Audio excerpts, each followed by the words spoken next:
nobody like this. You ain't seen nobody like this. You hear my sound all over town singing. Whoa. You ain't seen nobody like this. You ain't seen nobody like this. You hear my sound all over town singing. Whoa. I think there's something in the water. If you wanna take a sip, but be careful what you wish for. The faint of heart can't handle it. Everybody wants a piece of someone else's prize, but it ain't free, it don't come cheap. Only the strongest will survive. You ain't seen nobody like this. Good evening, and thank you for tuning in to this week's episode of SA Soccer Roundtable. My name is Harry. Unfortunately, Rafa is still dealing with some family issues that popped up, and thoughts and prayers, Rafa, to you and your family while you're going, through this trying time, for that here. Royce, unfortunately, had also some family issues that backed out at, that popped up at the last minute. So unfortunately the show goes on and it's just me. So this will be interesting. So for that here. But so to kind of get started out here with, there's some Athenians news and some UTSA soccer news that we need to talk about here first for that here. UTSA women's soccer kicked off their season. They played in the Bank First Cowgirl Soccer Invitational up in Oklahoma State, hosted by Oklahoma State. They played the first match against the host 0-2, lost 0-2 to Oklahoma State for that here.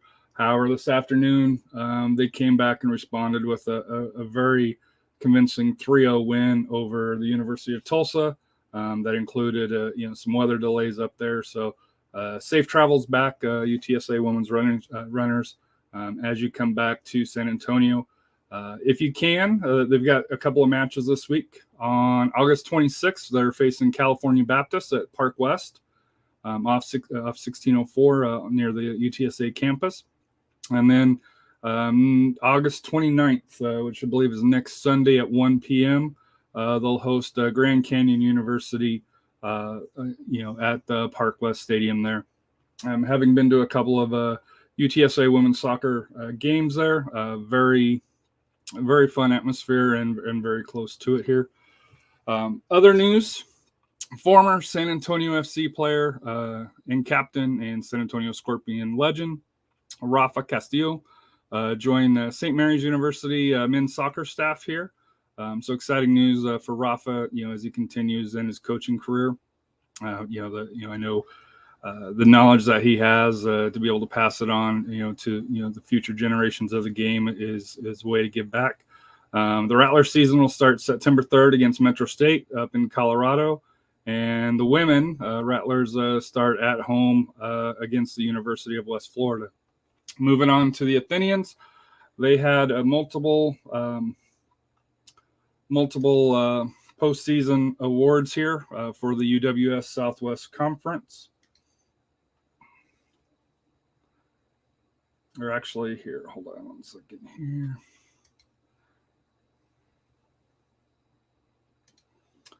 So they had Defensive Player of the Year, Jamie Erickson, who also was one of the Iron Women that went the played every minute of the season. Coach of the Year, Fabio Melo of the Athenians was also the Coach of the Year. And what I enjoyed seeing here is between the first team and second team of UWS Southwest Conference, there were a total of 6 Athenians that were selected. The goalkeeper, Mia Wildman, defender, Jamie Erickson, who was the Defensive Player of the Year, midfielder, Isabella Bellick, and I'm sorry if I mispronounced your name, forward, Amanda Smith. And then on the second team, we had Ashley Cathro, and also Ashley Newland, who actually appeared on one of the previous episodes of SA Soccer Roundtable. So congratulations to all 6. Once again, final congratulations to the Athenians. Was an awesome year to be able to make it up to Round Rock. Came up a little bit short against the Santa Clarita Blue Heat and that powerful team here, but represented San Antonio very, very well for that here. One other thing on the UTSA soccer here, and this is according to Conference USA Twitter, the predicted order of the finish here, they predicted UTSA to come in 6th, with Rice coming in to first, North Texas 2nd, Southern Miss, UAB, UTEP, and then UTSA. From my experience, it wouldn't shock me to see UTSA sneak up a couple of spots and possibly contend maybe for for top half of the division there for that here. We're gonna get to it, Matt, here with the SAFC signings. We're gonna have Matt Pollard on from the Last Word on Sports Soccer. That's going to talk about the new loanee coming in from the Colorado Rapids for that here. All right, so since we last spoke with you, since we last had an episode, just with unfortunately life popping up here. Last time we talked was when SAFC defeated Austin Bold 3-0 in a pretty convincing manner. Since then, they traveled to El Paso, lost 2-0 in a pretty convincing fashion, in my opinion. Would have loved to hear Royce's thoughts on it here. I didn't think, when you look at the stats for that game, for the El Paso match here.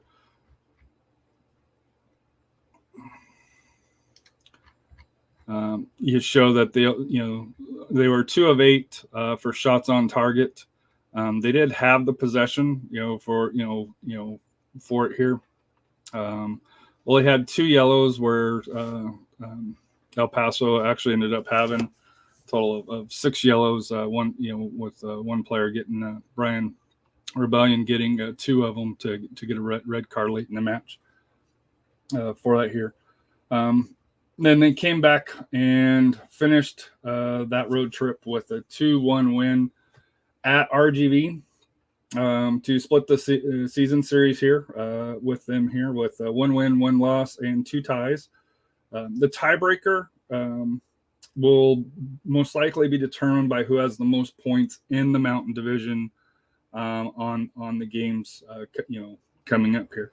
Right now, San Antonio FC is up by 1 point.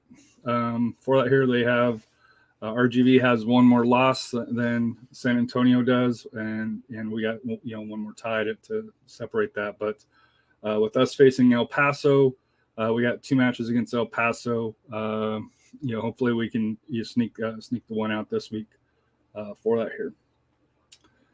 Looking up at the standings here, just to kind of go over where we're at in the USL here. Out east, or in the Atlantic Division, this is pending Pittsburgh, Atlanta that's playing right now. So technically, probably by the end of the night, Pittsburgh will be in first place, but because that game is not final yet, have not counted that. So Tampa Bay Rowdies are technically in first place at 34 points because they do hold the tiebreaker between them and Pittsburgh. Pittsburgh, is at currently 34 points, but once this game in, assuming that it does, that will jump up to 37. What's interesting about Pittsburgh, who San Antonio will be playing soon here, is they're 6-2-3 on the road. So away from Pittsburgh, they're still a formative team here. So that's something to kind of keep an eye here, because I think San Antonio is going to be playing them within the next month or so for that here. I think it's towards the end of September that they will play. Miami FC, who is currently leading Hartford, is at 31 points, so they could move, be right in that contender. Charlotte Independence, with the recent signings, that they brought in, you can kind of see their form starting to pick up. They've got 18 matches played, 27 points. So it looks like they're going to be a contender. And then, Charleston and Hartford, 27 points each, for each one of them. Hartford, if they don't get a goal in the next 3 minutes, we'll have 18 games played, and it'll be a missed opportunity for them to move up into the playoff rankings. And then rounding out the bottom of the Atlantic, Red Bulls 2, who San Antonio FC was supposed to play, but unfortunately has had that match rescheduled. And then Loudoun United, that's, they did come away with a convincing win over Indy 11 this past week for that here. Moving on to the Central, and these games are updated as of the Louisville-Oklahoma City Energy tie earlier here. Louisville City's in first place with 40 points. Birmingham Legion, 33 points, although they lost today to Tulsa. Atlanta United 2. Game's not final, but unless they come back, we'll have another loss, on the record to be at 21 points for that here. So Tulsa tied points 3, but has 3 games in hand. Indy 11 drew Sporting Kansas City this afternoon, so some missed opportunity for there. They're sitting at 23 points. The OKC Energy, I think, had a pretty good result. If you're drawing Lou City for there, they'd love to have got the points. And then Memphis 901, who also comes to San Antonio, sitting at 21 points with several games in hand on there here. So the Central goes 7 deep, to figure out who the last 2 spots are going to get to. Unfortunately, Sporting Kansas City, you're sitting at 15 points and 10 points out of a playoff spot right now, and things are not looking very well for you at this point. Moving to the Pacific, Phoenix Rising, starting to run away with it, 38 points. Orange County got a win against San Diego, so it moved them to 29 points. Orange County also had a head coach change with Cloutier being let go and his replacement stepping in. So it'll be interesting to see how Orange County kind of finishes the season. To me, the surprise is Tacoma at 27 points, and they got 3 games in hand on Orange County, so it's very conceivable that they could end up in that second slot. The Loyal, like I said here, they're to me, the Loyal are like Tulsa. When they're on, but when they're not on, it just the results, sometimes leave your head scratching with the talent that they have for that here. Watch out for Sac Republic. They're starting to warm up, 6-game unbeaten streak here for that here. San Antonio will travel to them, and we'll get to that in San Antonio's schedule coming up here for that here. And then LA Galaxy, as you can see, looking at it here, them, the Lights, and the Roots, to me are kind of, the bottom 3 teams on there. If you look at the Roots, they do have some games in hand. I just don't know if they're quality and if they're deep enough to be able to climb out of the hole that they have. But they are on a 3-game, undefeated streak here, having beat Las Vegas and LA Galaxy too. So Pacific's, very to me, outside of Phoenix, the Pacific, I still think Orange County, Tacoma, and San Diego are probably the favorites to get the playoff spot. Sacramento's the sleeper team, but for me out west here, and the reason why that's important is the Mountain will play the Pacific in the playoffs here.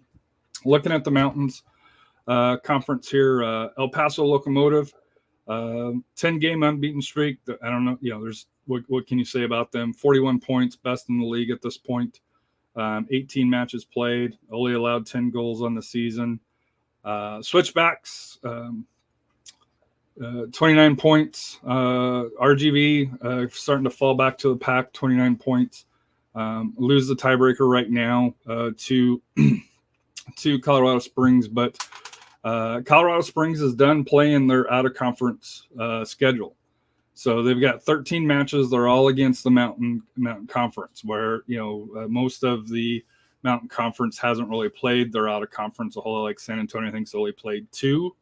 Was supposed to play the Red Bulls, but they haven't. That game got canceled for that here. So for the Switchbacks, if they're going to make the playoffs and continue to see if they can, maybe, I don't think anybody's going to push the Locomotive, but if they can push for that second slot, which is a home playoff game in the first round, they have at this point, they are the one in control. RGV's dealing with a little bit of injuries. If you follow, the Striker Texas with Edson, or down in the valley with Edson and his team here, you'll start to hear that, injuries and depth is starting to become a concern.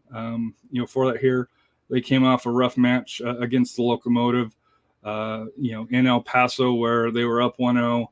I think it was the 52nd minute, had an opportunity to get the 2-0 goal, a second goal. Unfortunately, a excellent play by the Locomotive defense to stop it. And then, Lucho had, to me, the goal of the year candidate, and probably at least at this point, my favorite of the goal of the year for USL Championship, to pull back, number one, the win and then win convincing with a 3-1 win.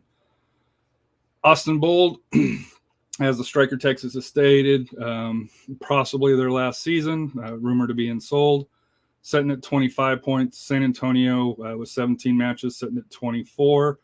New Mexico United sitting at 22, and Real Monarchs not out of it, just because I don't think but they've got a lot of work to do. Sitting at 16 points for that here.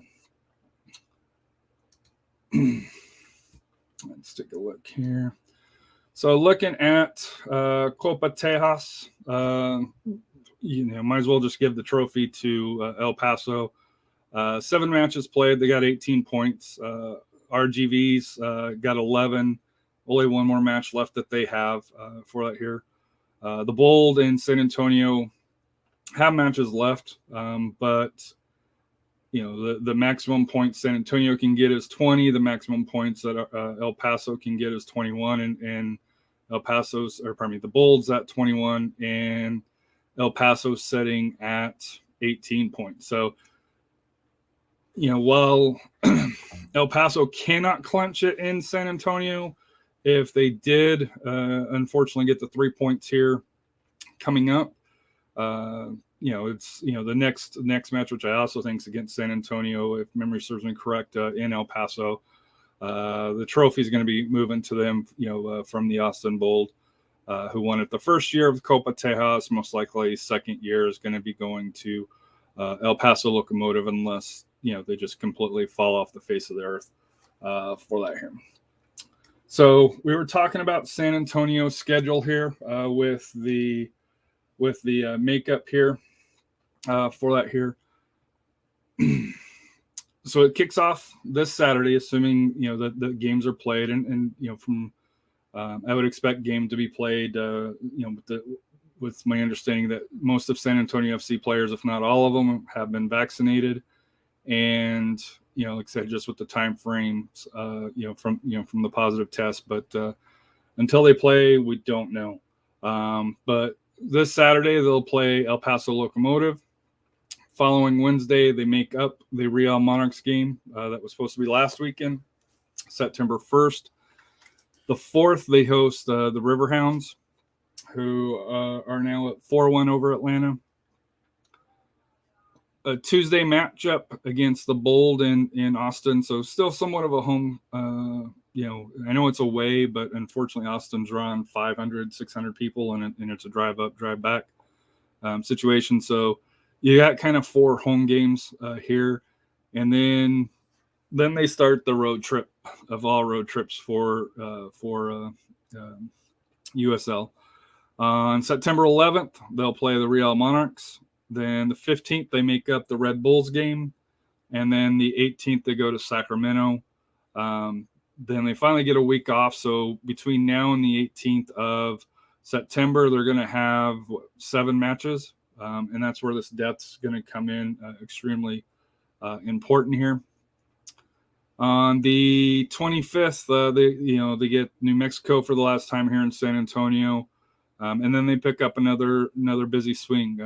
October 3rd at Oklahoma City, October 6th at El Paso, home against Memphis 901, home against San Antonio, or home against FC Tulsa, and then their last away match is at New Mexico, which San Antonio has struggled there a lot for that here. The final 2 matches are at home, the Austin Bold and then the Colorado Springs switchbacks here for that here. So as you can tell, the schedule here for San Antonio does get a little busy. That's why this I know Royce on the when they announced the makeups said that that 4-game stretch will be kind of a key determinator on how if number one, if San Antonio is going to make the playoffs, but number 2, if they can make that push to get up. Because if you look at El Paso at home, with how El Paso is playing, that's going to be tough. They've been off, unfortunately, for 2 weeks. Limited training, you figure, with the quarantine, along those lines. They'll be fresh. That's positive. Allow for some injuries to heal. So that's also a huge positive. So the break here is going to come at the right time. However, let's say if you can get past, you've got 2 playoff teams that you're playing on this first 3-game stretch here. For that here. To me, if you could walk away with 6 points, 5 to 6 points, I still think that's a win. If you only come away with the 3 points against Real Monarchs, to me that's where you're going to run into a little bit of trouble. And then the stretch against the Bold, Monarchs, Red Bulls, and Sacramento. I know San Antonio's away, but you got to figure they would be favored against the Bold. Monarchs, they play very well, but I still think they're a better team. Red Bulls, is a winnable match, and their performance has it here. And then Sacramento Republic's kind of like San Antonio, where they underperformed early in the year, but they're starting to warm up. So to me, I know Royce mentioned this road trip is the key, but to me, I could see them getting 9-10 points very easily off of this road trip, for that here. So that's why this 3-game home stretch, that's going to be coming up with El Paso, Real Monarchs, and Pittsburgh. To me, I think it's the bigger key to set that tone for there. Because if you could walk away with 9 points, which is doable, then that sets, then you can get on that roll, for that here. So joining me, thank you for joining me here, Matt Pollard from The Last Word on Sports. He is the beat writer for the 3rd place, Colorado Rapids, the 2nd place, Colorado Switchbacks, and former SAFC personnel Dave Susi's new club, possibly next year, Northern Colorado Hailstorm. How are you? I'm good. How are you? Happy Sunday. Happy Sunday. So do you plan on covering the Hailstorm as well? I know you cover the other 2 teams. Are you going to add that 3rd one? Maybe a little bit. It's gonna be difficult, I'll admit. I normally try to make it down to at least 2 to 3 switchbacks home games, but all of the clubs, it looks like increasingly are going to like the Saturday night time that you have. So how many between how much overlap there is, how many weekends are there really where the Rapids don't play at all and the switchbacks play, and then how many times in which the Rapids don't play at all on a Saturday and I can, spend 4 hours in a car. The drive up to Windsor, Colorado will be a little bit easier. So definitely want to go to the home opener for Hailstorm. Definitely want to get out to at least 2 to 3 home games a season. So we'll see how that goes. And interestingly enough, Windsor is right next to the town of Greeley, Colorado, home of the newest member of San Antonio, center back Courtney Ford. Yes, so we reached out to you originally to kind of get Ford's story because he is a new loanee coming in. And when you kind of look at the resume, it looks good. And then the last 2 years kind of, he's been injured. So he is a center back. In reading this comment kind of stood out to me by the Rapids communication team. Courtney has shown extraordinary resilience to overcome his horrific injury and return to regular activity with our first team, said Patrick Smith, and I'm sorry if I mispronounced that, the executive VP. Porrick Smith. Smith, sorry about that. The Rapids executive VP and general manager.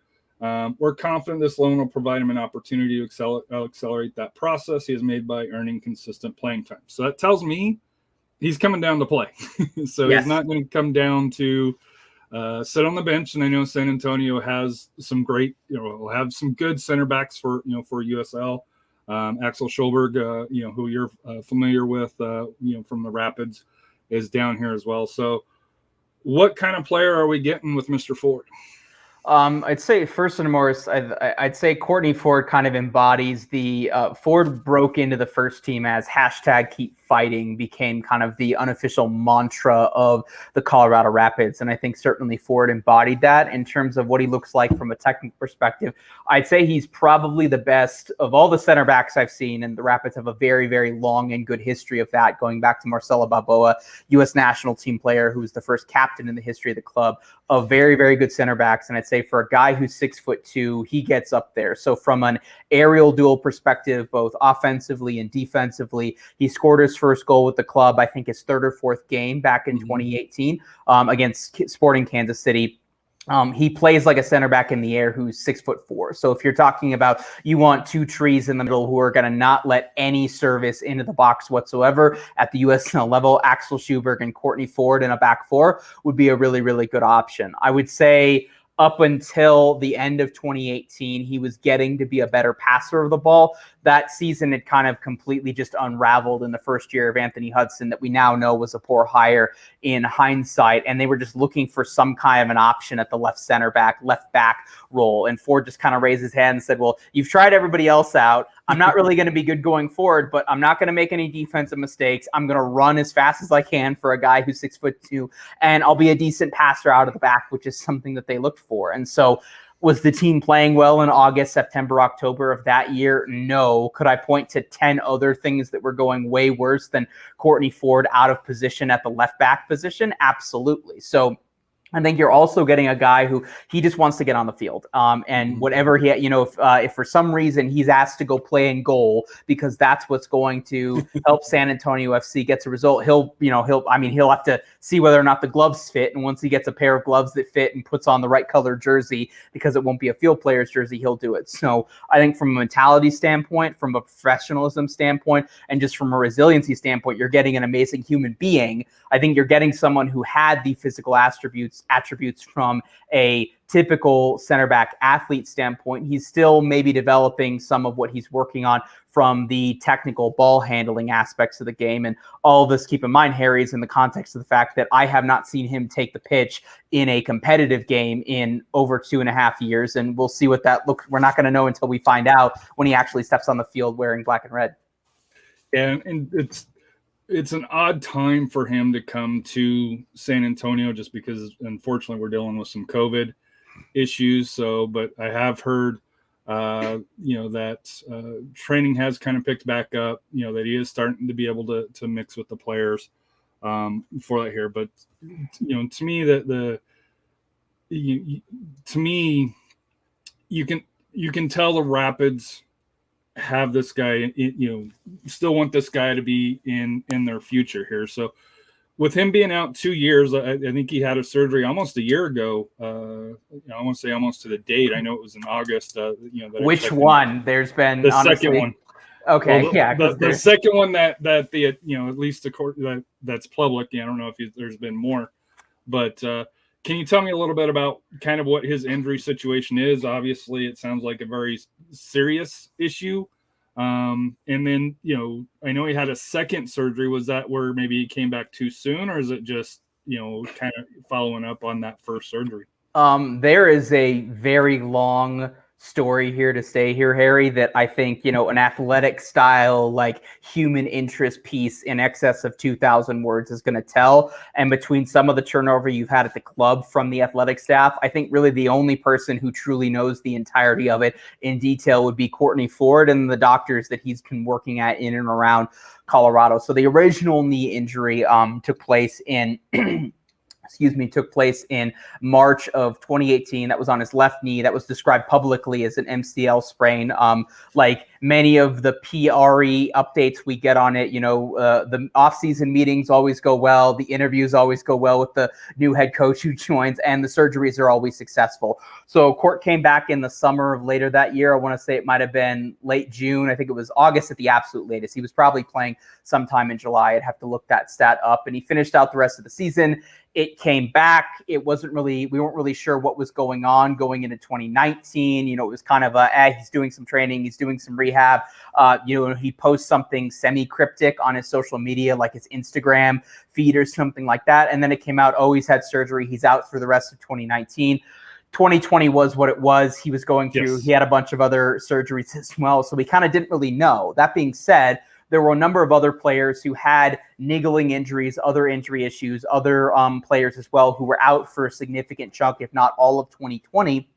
And the club chose not to retain him. And every single time I've spoken with, it would have been originally Anthony Hudson, then interim head coach and striker legend, MLS Cup champion Connor Casey, and then now Robin Fraser that would have been the head coach of the club during this entire, journey that Court Ford's been on, and then Porrick Smith as well. And every single time I spoke to the head coach, whoever it was, I spoke to the head athletic trainer and I spoke to the general manager, Porrick Smith, about it and everything. They said, we have faith in Courtney. We're giving him the time and everything. We know the person he is. We know that the player that he's capable of being, and we have trust and faith in him.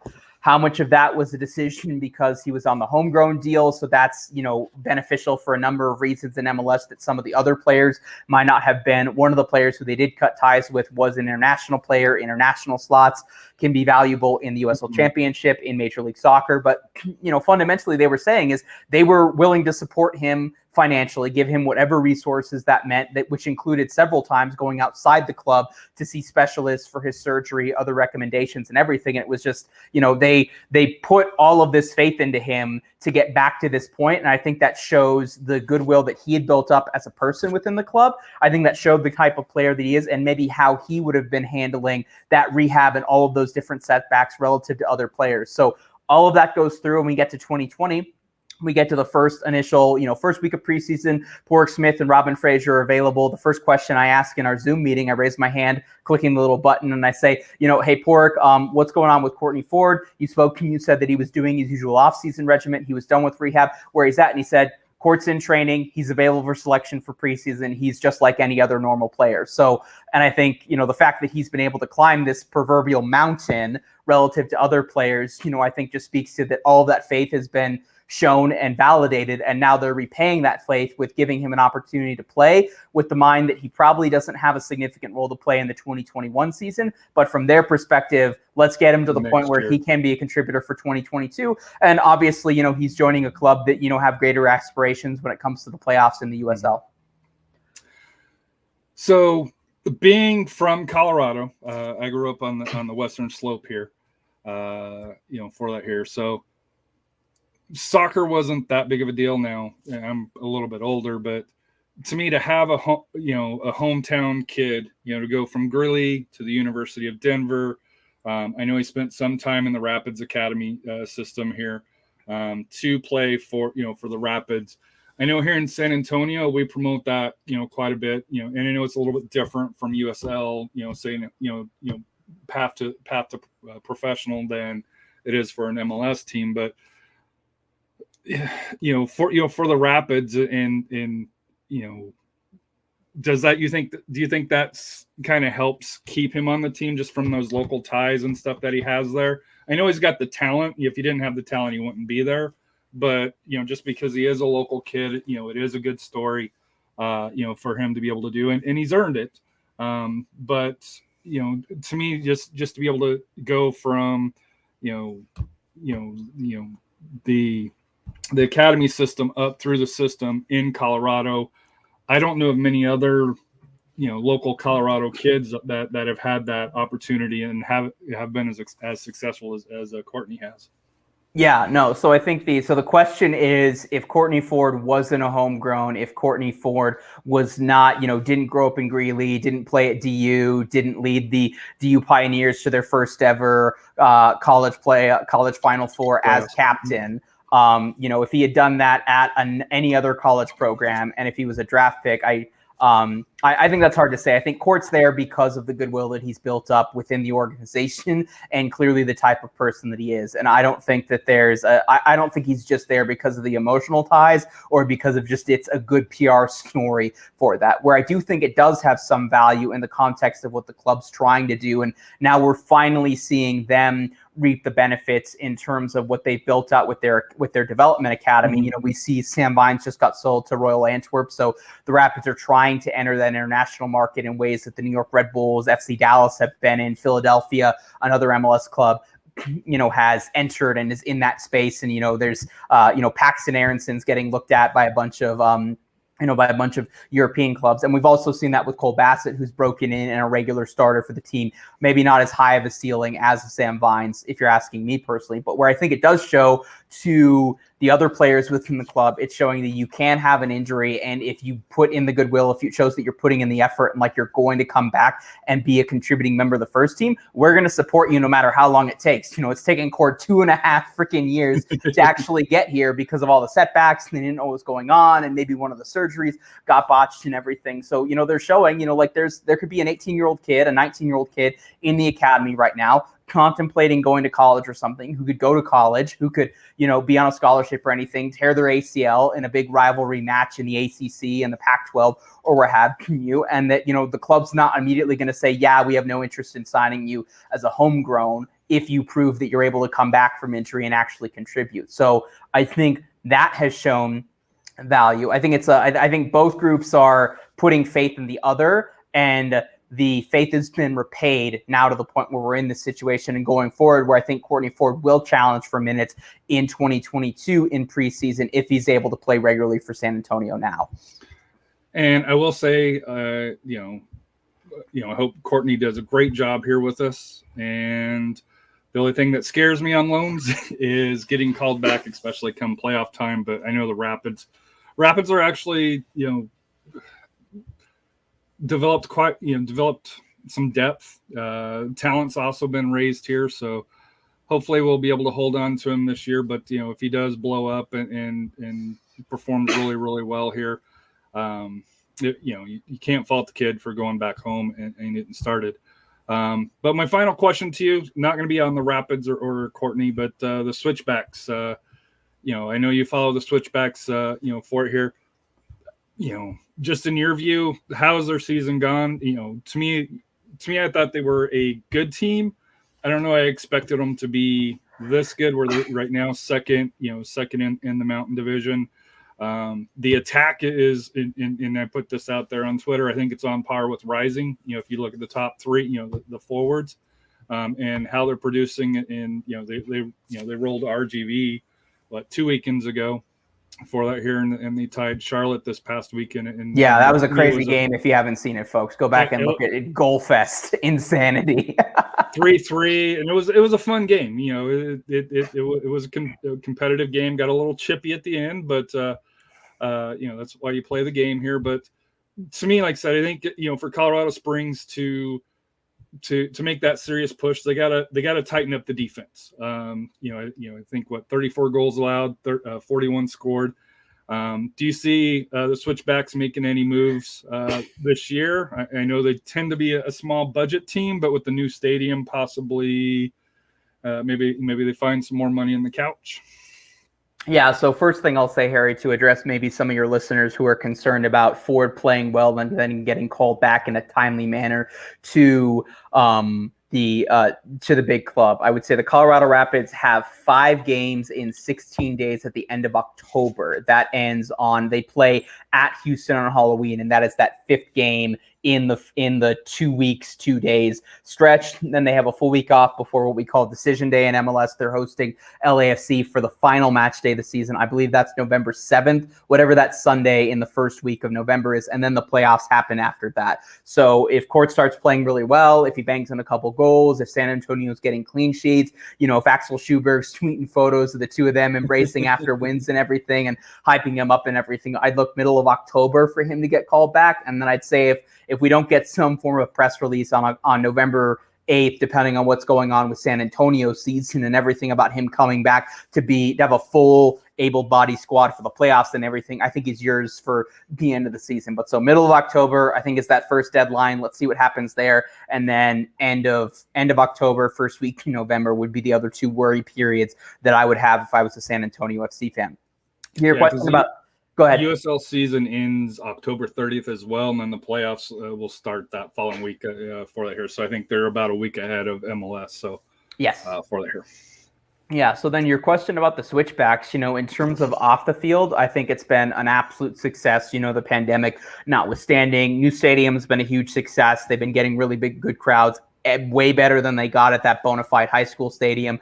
Going back to last year. I like that old stadium. It was an interesting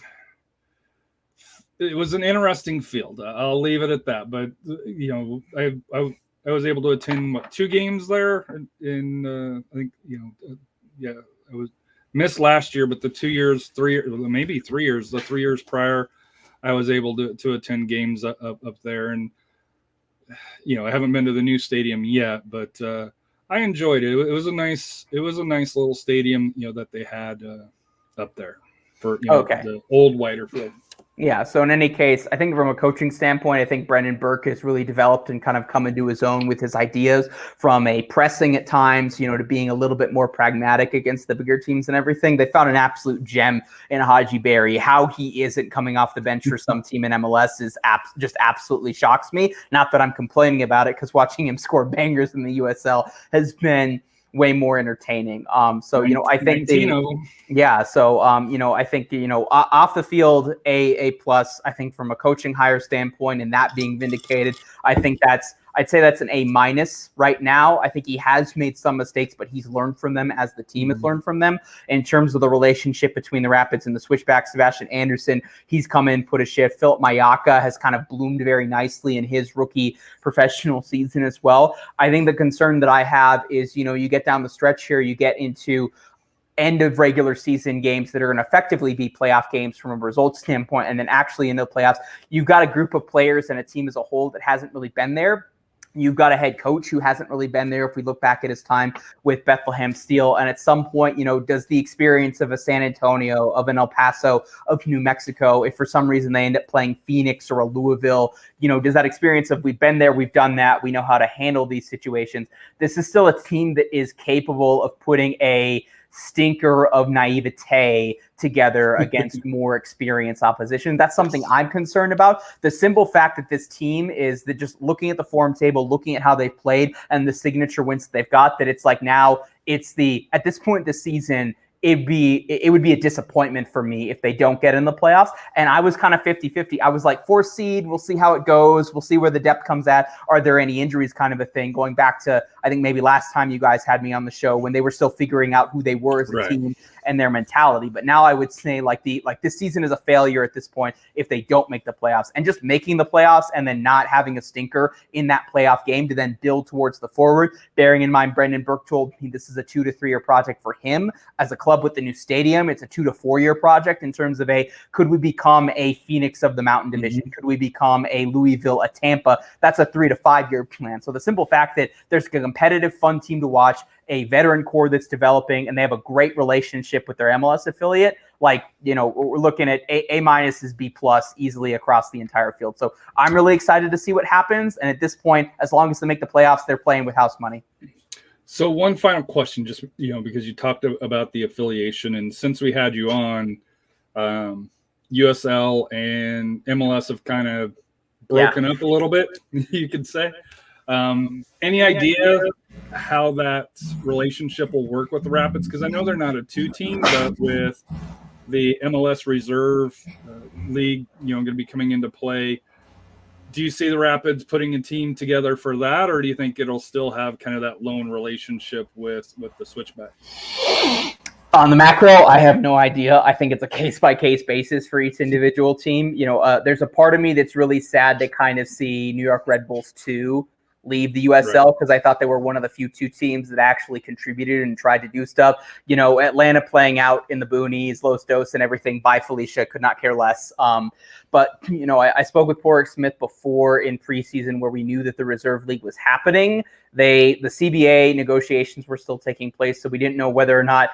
First of all, we didn't know whether or not the season was going to happen at that point, which was scary. And then we didn't know when it was going to happen. And he said, we're interested in the long term in the Reserve League. They weren't going to field the reserve team in the Reserve League if it happened this season. Obviously, the Reserve League didn't happen. I think that's something the club will be exploring sometime this offseason. I think the club, especially with the appointment of Brian Crookham, who's the academy director for the Rapids, as the general manager of the Switchbacks. He was the person who oversaw the coaching search to ultimately bring Brendan Burke in. They're still going to see some value in having that relationship. And I think there will be value in putting young kids in a professional environment with real men who are trying to win, rather than, I still have no idea. Like, it's the Reserve League.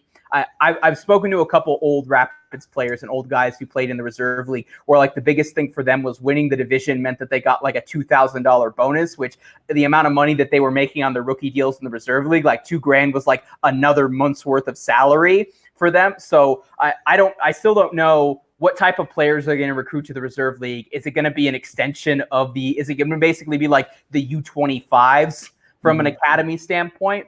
And are players really going to care about that, as opposed to just develop and getting minutes? Whereas Sebastian Anderson's gone down. Yes, he wants to play. He wants to be on a team that wins. Philip Mayaka's playing knowing that he has to compete to play to win. Same thing for Mike Edwards and everything. So I still think if the Reserve League starts next year and the Rapids field the Reserve League, will there be at least 2 Rapids players loaned down to the Switchbacks over the course of for the majority of the season? I will say yes. What else that looks like and what ramifications that has for the championship, for potential players who maybe MLS decides to throw more money on that, for the MLS veterans who are never going to get a chance at MLS. I still don't know. I'm not sure anybody knows other than Don Garver up in his evil lair in New York. So. So, Matt, it's always a pleasure having you on here. How can people follow you and if they want to touch base with you? Yeah, sure. So hit me up on Twitter at LWS Matt Pollard, Pollard on my last name. You can find all my written content at lastwordonsports.com/soccer. Most of it is MLS, though we're doing a smattering of other things. We'll be focusing on World Cup qualifiers here for the United States coming up the first week of September. And then from a podcast audio perspective, Holding the High Line, just search that or Colorado Rapids wherever you're listening to this. If you're listening in podcast form, you'll find us. And on Twitter, that's Rapids96 Podcast on the Twitter machine. Mostly Rapids, one eye on the Switchbacks, and increasingly I think we're going to have to grow a third eye so that we can focus on Hailstorm next year. Hey, I'm excited. Somebody that, that grew up in Colorado in the 80s and 90s, where, soccer was only in, was it Cherry Creek? The you would have the like Foxes. That. Yeah. So it's only in Denver to see where now, even on Western Colorado, it's the soccer is spread through the state and where you're going to have 3 professional teams. Maybe Grand Junction at some point can get a USL 2 team or a NISA team or something like that. Cause the West Coast or the Western Slope needs some love too, for that here, but, it was a pleasure to have you on, Matt. Like I said here, always appreciative of your comments. Apologize Royce wasn't on here. I know he's really looking forward to the conversation, but unfortunately family issues popped up, and as we both know, that comes first. So do appreciate you coming forth and telling us about Courtney Ford's story and what San Antonio fans can expect. Yeah, thanks, Harry. Just support him. He's a good kid. He'll fit right in, and I'm sure Big Axe has already given him a huge hug as soon as he arrived in the locker room. I'm looking forward to it. Appreciate it. All right, I do want to give a thank you to Matt Pollard of the managing editor of The Last Word on Sports, giving us the insight about Courtney. I'm excited to see him. I'm interested to see what the formation will be for it here with him. I wonder, do you go 3 back? With him, Axel, and I'm drawing a blank here when that happens. Hold on. The guy from I don't want to mispronounce his name. Kamiri through there. That would be a pretty impressive 3 back for that here. I haven't heard if PC is going to be ready yet for that here. Royce did send a Instagram message that Patino was practicing a little bit here for that here, so maybe he'll be back soon for that here. But just to kind of tune up a little bit on El Paso, I know Royce is a little bit more on the technical side. So far, El Paso's 2-0 against us on the year, won 2-1. With a retake of the PK in the first match here, and then a Diego Luna goal, and then won 2-0 in El Paso with another Diego Luna goal where he's got two goals against us here. To me, you've got to give it up to El Paso. They're on a 10-game unbeaten streak, and that 10 games is 8 wins, 2 draws, and they're plus 14 goal differential. To me, they the coaching staff, just the formation that they have, and I know I give Seriously Loco a hard time when it comes to some of the ticky-tack stuff from the refs here, defending my guys just like they defend their guys here. I'm assuming Diego Luna will be back on there. He had a red card. I'm assuming it's just 1 game. Haven't really saw if it's more than that for that here. But to me, the key for San Antonio is how can they slow down Diego Luna? Because against San Antonio, that kid has just been special, and I think if you can kind of limit him, I think San Antonio